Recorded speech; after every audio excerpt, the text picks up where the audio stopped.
भाजपचा मुस्लिम विरोध आणि जिहाद या शब्दावर नेहमी जोर असतो.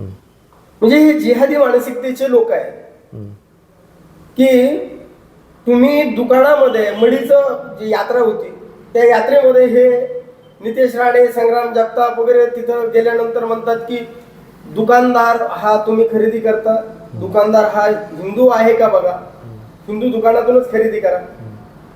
हीच मंडळी असं सांगते की तुमच्या रिक्षामध्ये ज्या बसताय त्या रिक्षावाला तुमचा मुस्लिम आहे का हिंदू आहे ते बघा, गण पाहून बसा म्हणतात.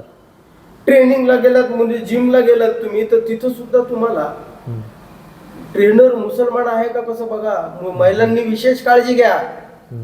तुमच्या मुली कुठं शिकतात आणि त्या मुली मुस्लिमांच्या म्हणजे शिक्षक तर मुसलमानाचे नाहीत ना हेही बघायला सांगितलं जातं. आणि एक डॉक्टर म्हणजे डॉक्टर डिलिव्हरी जिहाद नावाचा एक बघा, आता तो बाई की बाबा त्याला काय माहिती मला माहित नाही, पण तो बाबा म्हणतो की हिंदूंचे डॉक्टर 4 पैशासाठी पैशाच्या लोभापोटी हिंदू महिलांचं सिजर करतात. म्हणजे डॉक्टर डिलिव्हरी जिहाद हे हिंदू करतात. पण मग प्रश्न असा आहे की या सगळ्या भाजपच्या नेत्यांना जिहाद दिसतो फक्त समाजामध्ये आणि लोकांमध्ये. त्यांना देवेंद्र फडणवीसांच्या घरामध्ये एक मुस्लिम टीचर जो डान्स शिकवतोय अमृता फडणवीसला तो बाहेर काढण्याची जबाबदारी कोणाची? हा तो जिहाद म्हणजे तुम्ही तुमच्या घरात होतोय तो जिहाद नाही. आणि आम्ही एखाद्याकडून गोष्ट खरेदी करायची तिथं मात्र जिहाद आहे. जिहाद हा शब्द आता राजकारणासाठी वापरला जातो. परंतु तुम्हाला आठवतं का की आपल्या देशामध्ये चित्रपटसृष्टी उभा करणारा मराठी माणूस होता, बरोबर आहे की नाही? कोल्हापूरला पहिली चित्रपट इंडस्ट्री सुरू झाली, मराठी माणसाने सुरू केली. भारतातला पहिला चित्रपट मराठी माणसाने सुरू केला. मग त्या चित्रपट इंडस्ट्रीचं हस्तांतरण कसं झालं हितपासून आपल्याला सुरुवात करावी लागेल. कोल्हापूरची चित्रपटसृष्टी मुंबईला बॉलिवूड म्हणून न्यायची तुम्हाला, ती नेत असताना तुमचे मराठी कलाकार संपविले म्हणा हिंदू कलाकार. म्हणजे जोपर्यंत कोल्हापूरला चित्रपट इंडस्ट्री होती तोपर्यंत ती गावखेड्यातल्या तमाशात नाचणाऱ्या कलाकार प्रदर्शित करणाऱ्या अनेक घटकांना सहज कलाकार म्हणून चित्रपटात प्रवेश मिळत होता. आणि ते त्यावेळेस दिग्गज कलाकार म्हणून पुन्हा रूपाला आले.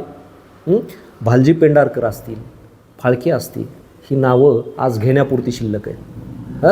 मग मला सांगा की ज्यांना आज हिंदुत्वाचा पुळका आहे ना, ह्या माणसांनी मुस्लिमही नट पाहिजेत आम्हाला चित्रपटामध्ये, आम्हाला मराठी नट नको, अशी मागणी करणाऱ्या चित्रपट कलावंतांनी कोण आहेत हे जरा विचार करा.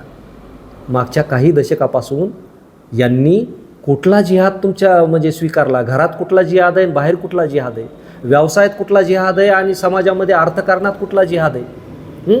म्हणजे ह्या नट्यांनी मुस्लिमांसोबत चित्रपट केले आणि स्वतःची घरं मोठी केली, स्वतःचं नाव मोठं केलं, मोठी चित्रपट कलावंतीन म्हणून नावारूपाला आले.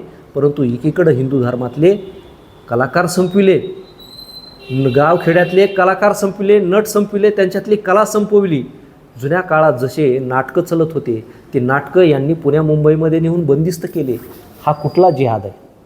म्हणजे मुस्लिम घ्यायचा वाईट शब्द उच्चारित नाही, बरोबर आहे का नाही? आणि पुन्हा म्हणायचं आरडाओरडा करायचा की जिहाद झाला. अरे पण पडद्याआड तुमचा कुठला जिहाद चालतो हे आता न समजणे एवढे वेळ समज नाही ना. आता राहिला प्रश्न काय की सरांनी सांगितल्याप्रमाणे आता अनेक हिंदुत्ववादी नेते आमदार, नावं तर अजिबात घेणार नाही होत असल्याचे, हे काय करतात माहिती का? आम्हाला येऊन माते भडकितात, हे जिहाद आहे, हिंदू आहे, मुसलमान आहे, बरोबर आहे का नाही? त्यांना एवढीच विनंती आहे की मी जे सांगितलं ना त्याचा इतिहास काढा आणि अभ्यास काढा की कुणी संपविले इथली माणसं, कुणी संपविला गावखेड्यातला कलाकार, कुणी संपविला गावखेड्यातला व्यावसायिक माणूस, कोणी संपविले इथले हिंदू उद्योजक. आज जे देशूड धडीला लागलेत ना तर ह्या फितूर लोकांमुळे लागलेत. मी फितूर कोणाला म्हटलं हे पण मी सांगणार नाही, ओळखून घ्या तुमचं तुम्ही. हे जे फितूर लोक आहेत ना अगदी सुरुवातीच्या काळापासून तुम्ही छत्रपती शिवरायांना म्हणता, हिंदूचे महापुरुष हिंदूंचे संरक्षण करते, परंतु त्यांना संपविण्यामध्ये याच फितूर लोकांचं काम होतं. आणि हेच फितूर तुमचा बुद्धिभेद आज करतात आणि जिहाद म्हणतात. परंतु खरी जिहादी मानसिकता हिंदू धर्मामधली यांनी वाढविली दुसऱ्या हाताशी धरून, मुस्लिमांना हाताशी धरून. काय म्हणजे घरामध्ये एक आणि बाहेर वेगळं, हे दृश्य तुम्हाला चालत असेल, आम्हाला नाही चालणार. आम्ही तसले हिंदू नाहीत. पण हे सगळ्या जे नेते आहेत ना, हे आमदार जे आम्हाला येऊन सांगतात, त्यांना विनंती एवढी आहे की तुम्ही सगळेजण आपल्या राज्याचे मुख्यमंत्री त्यांच्या घराकडे जा आणि ते रियाज अली कोण आहे ते शोधून काढा, तिथला डान्सर कोण आहे तो शोधून काढा. आम्हाला कोणाच्या घरात डोकावण्याची गरज नाही, पण त्यांच्या घरामध्ये काय चालतं हे जरा तुम्ही शोधा, बरोबर. आणि त्यांना मागणी करा, साहेब हे चालणार नाही, आपल्याला हिंदू राष्ट्राकडे जायचं आहे. म्हणजे मुसलमान तुम्ही घरात घ्यायचे, मुसलमानाकडून तुम्ही सगळं करून घ्यायचं, बरोबर का. म्हणजे कामधंदा वगैरे तुमच्या आर्थिक गोष्टी, व्यावसायिक गोष्टी, हे म्हणतो आहे मी, बरं का. म्हणजे सगळं करून घ्यायचं आणि आम्हाला सांगायचं की त्यांच्यासोबत राहू नका. अरे आमचे सामाजिक संपर्क आहेत, संबंध आहेत, बरोबर आहे का. त्यांच्यामुळे आम्ही सुखाने प्रेमाने नांदतो. तुम्हाला देखवत नसेल तर आम्ही कधी तुमच्या घरात आलो नाही तुमच्याकडे काय चालले म्हणून बघायला. बरं, इतक्या खोलात मी जाणार बी नाही. ज्यांनी आज हिंदूच्या नावाखाली राजकारण केलं आणि समाज वेड्यात काढला ना, ह्यांच्या सगळ्यांचे जावई मुसलमान आहेत. कशाला पाहिजेत तुम्हाला, कशाला पाहिजेत. आज मला सांगा की स्वाभिमानानं खेड्यामध्ये जगणारा हिंदू गरीब माणूस, त्याच्या गावामध्ये मुसलमान तर सोडून द्या, मुसलमान एकही जावाई नाही. आंतरधर्मीय विवाह झालेले गावखेड्यामध्ये दिसणार नाहीत. इथं आंतरजातीय विवाह झाला तरी तो माणूस पेटून उठतो, बरोबर आहे का नाही. मी त्याचं समर्थन करीत नाही बरं का, काय म्हणायचं त्याला की अशा घटनांचं. परंतु काय म्हणायचं त्याला की शिक्षणानुसार, सामाजिक प्रगतीनुसार त्या गोष्टी घडणं आवश्यक आहे. पण ती त्या सामाजिक उंचीवरती गेल्यानंतर, बरोबर, त्याला कुठं धर्माचा आधार देऊन त्याला हे करणं मी त्याचं समर्थन नाही करत. परंतु ह्या ज्या गोष्टी आहेत त्या समाजाला वेळात काढण्याच्या आहेत आणि समाजाला एका गोष्टीमध्ये गुंतून ठेवून त्याचं मानसिक खच्चीकरण करून त्याची मानसिकता दुसरीकडं वळवून त्याचा ऱ्हास करण्याच्या ह्या गोष्टी येतात. म्हणून मला एवढंच म्हणायचं आहे, समाजानं शहाणं व्हा आणि असले लबाड लोक ओळखा.